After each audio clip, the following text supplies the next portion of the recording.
বাবা। বাবা আমাদের মাথার ছাদ, বাবা ডাকের আলাদা স্বাদ। ব্যথা পেলে ও মা গো মরে গেলাম গো যেমন বেরোয়, ওরে বাবা রে কি ব্যথা রে, এটাও ভেতর থেকেই আসে। মা নিঃসন্দেহে পৃথিবীর শ্রেষ্ঠ উপহার, কিন্তু এর পেছনেও বাবা। মাকে তো পছন্দ করে বাবাই নিয়ে আসে, তারপর তো আমরা আমাদের মাকে পাই। হ্যাঁ, মা ডাকের যেমন কোনো তুলনা নেই, তেমন বাবা ডাকের কোনো ব্যাখ্যা নেই। হ্যাঁ, মায়ের মতন বাবাকে সব কথা খোলাখুলি বলা যায় না ঠিকই, কারণ আমরা জানি বাবাকে না বললেও বাবা বুঝে যাবে। মা ডাক শোনার জন্য মায়েরা ঠিক যতটা কষ্ট করে, বাবা ডাক শোনার জন্য বাবারাও ঠিক ততটাই। মা যদি মাতৃভাষা হয়, তাহলে বাবা আমাদের পিতৃ পরিচয়, আমাদের পদবী, আমাদের গোত্র। মা যদি নারীর টান হয়, তাহলে বাবা আমাদের রক্ত। মা ছাড়া ঘর খালি মনে হলে বাবা ছাড়া জীবনটাই খালি। বাবার কাছ থেকে ফেরার সময় হয়ে আসলে ঘড়ির কাঁটার দিকে নিজে থেকেই বারবার চোখ চলে যায়। মায়ের কষ্টের কথা সবাই বলে, কিন্তু বাবার ত্যাগের কথা কেউ বলে না, এমনকি বাবারা নিজে মুখেও কোনোদিন বলে না। মারা তো সহজেই কেঁদে ফেলে, কিন্তু বাবারা কাঁদে সারা জীবনে একবার। সারা জীবন নিজের শখ আহ্লাদ জলাঞ্জলি দিয়ে নিজের মেয়েকে বড় করে সারা জীবনের মতো যখন বাবা অন্য লোকের বাড়ি দিয়ে দেয়, সেই ত্যাগের কাছে পৃথিবীর সব ত্যাগ ছোট মনে হয়। একজন মেয়ের বাচ্চা হলে হসপিটালে সবাই আগে বাচ্চাটাকে দেখতে চায়, কিন্তু একমাত্র বাবা যে নিজের বাচ্চাটাকে, নিজের মেয়েকে সবার আগে দেখতে চায়। দাদু হওয়ার সুখের থেকেও তখন তার কাছে অনেক বেশি নিজের মেয়ের মা হওয়ার আনন্দ। আর যে বাবার ছেলে সন্তান, তার কি ত্যাগ কম? ছোটবেলা থেকে ছেলের যাবতীয় আবদার মিটিয়ে, জেদ মিটিয়ে, নিজের সবটুকু রোজগার দিয়েই হোক বা লোকের কাছে ধার বাকি করেই হোক, ছেলেকে ভালো জায়গায় পড়াতেই হবে, যেখানে ছেলে পড়তে চায়।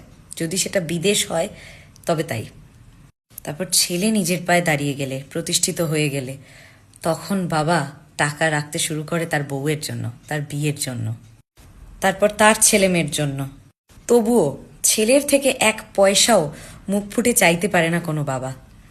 তাই বাবার ত্যাগ কল্পনার বাইরে, তাই হয়তো বাবার স্থান মাথার ওপরে। খুব খুব ভাগ্যবান তারা, বাবা মাকে কাছে পাচ্ছে যারা। বাবা কিন্তু আমাদের প্রথম হিরো, মানে বাবার শার্ট প্যান্ট জুতো বেল্ট চশমা যা বাবা পরতো তাই একদম বেস্ট, সেরা। সে হাত ঘড়ি হোক যাই হোক, আমার বাবা যেটা পরে সেটাই সেরা। সিনেমার কোনো নায়ক টায়ক না, আমার বাবাই হিরো। সব থেকে অদ্ভুত ব্যাপার, বাবার থেকে 10 টাকার নোট পেলেও খরচা করতে ইচ্ছে করে না। বাবার দেওয়া প্রতিটা নোট জমিয়ে রাখতে ইচ্ছে করে। খরচা করলে মনে হয় একটা একটা করে নোটের সাথে একটা একটা করে স্মৃতি খরচা করে ফেলছি। আরেকটা ব্যাপার হলো, মা কিছু বললে গায়ে লাগে না, অত বকলে মারলে কিছুতেই কিছু গায়ে লাগে না, কিন্তু বাবা যদি কিছু বলে দেয় ব্যাস অভিমানের একদম পাহাড় হয়ে দাঁড়ায়। এদিকে মা 1000 বার একটা জিনিস বারণ করলেও আমরা পাত্তা দিই না বা শুনি না, মা তো বলছে তো ঠিক আছে, কিন্তু বাবা যদি একটা কিছু বারণ করে দিল একটু গম্ভীর গলা করে, ব্যাস আর কারুর সাধ্যি নেই সেটা খণ্ডানোর। ছোটবেলা বাবার সব কিছু নকল করতে ভালো লাগে। বাবার চটিটা পায়ে দিয়ে হাঁটতে ইচ্ছে করে, বাবার ঘড়িটা হাতে পরে দেখতে ইচ্ছে করে, বাবার চশমাটা চোখে লাগিয়ে দেখতে ইচ্ছে করে।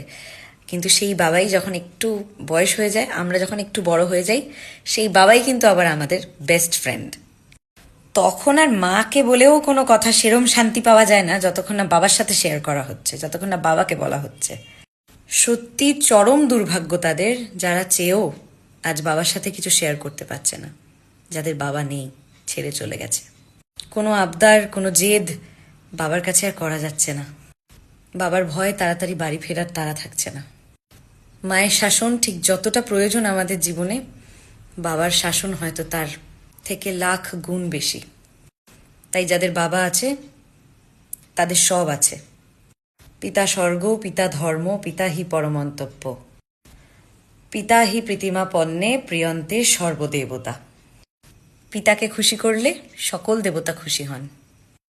আর একটু মজা করে বলতে গেলে, বাপ বাপ হতা হ্যায়।